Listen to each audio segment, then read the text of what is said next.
আসামের মুখ্যমন্ত্রীকে শিলচর থেকে ধলাই পর্যন্ত সড়ক পথে আসার আহ্বান জানালেন স্থানীয়রা। ৩০৬ নং শিলচর আইজল জাতীয় সড়কে বেহাল অবস্থা। প্রায় সপ্তাহে এক দুটি দুর্ঘটনা সংঘটিত হয়েছে। যদি অতি সত্বর সড়ক সংস্কার কাজ শুরু না হয় তাহলে বৃহত্তর আন্দোলনের দিকে এগিয়ে যাবেন এলাকার অসংখ্য মানুষ।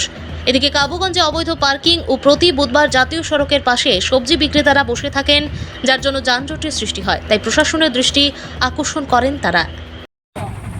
৩০৬ নম্বর শিলচর আইজল জাতীয় সড়কের অবস্থা অত্যন্ত শোচনীয়। বিশেষ করে সোনাবাড়িঘাট, আউলিয়া বাজার এবং কাবুগঞ্জ বাজারের খুব বেশি গর্ত সৃষ্টি হয়েছে। তো আমরা রাজ্য সরকারের কাছে অনুরোধ রাখি অবিলম্বে যেহেতু রাস্তাগুলো ঠিক করার জন্য। এর মধ্যে আরেকটা জিনিস আমরা লক্ষ্য করেছি, কাবুগঞ্জ বাজারে সাপ্তাহিক বাজার বুধবার প্রতিনিয়ত যানজট সৃষ্টি হয়, যাত্রীরা নাজেহাল।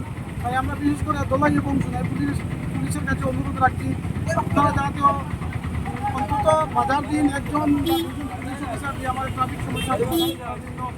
আরেকটা জিনিস আমরা লক্ষ্য করেছি, পেপার পত্রিকার মাধ্যমে দেখেছি যে আগামী দিনও আমাদের আসামের মাননীয় মুখ্যমন্ত্রী হিমন্ত বিশ্ব শর্মা মহাশয় বরাক উপত্যকায় একটা ব্রিজ এবং একটি মডেল ডিগ্রি কলেজের উদ্বোধনে আসছেন। ওনাকে আমরা স্বাগত জানাই। সাথে সাথে বরাক উপত্যকার বিজেপি কর্মীদের আমরা আহ্বান করছি মাননীয় মুখ্যমন্ত্রী হিমন্ত বিশ্ব শর্মা মহাশয়কে নিয়ে শিলচর থেকে ধলাই পর্যন্ত বাই রুটে যাত্রা করার জন্য উনি যাতে উপলব্ধি করতে পারেন যে বরাক উপত্যকার রাস্তাঘাটের অবস্থা কীরকম। তাই আমরা অনুরোধ রাখছি আসামের মাননীয় মুখ্যমন্ত্রী হিমন্ত বিশ্ব শর্মা মহাশয়কে আপনি একবার শিলচর থেকে বাগাবাজার পর্যন্ত বাই রুটে রাস্তার অবস্থা দেখে যান। আমাদের অবস্থা খুব শোচনীয়, অবস্থা খুব ভয়াবহ।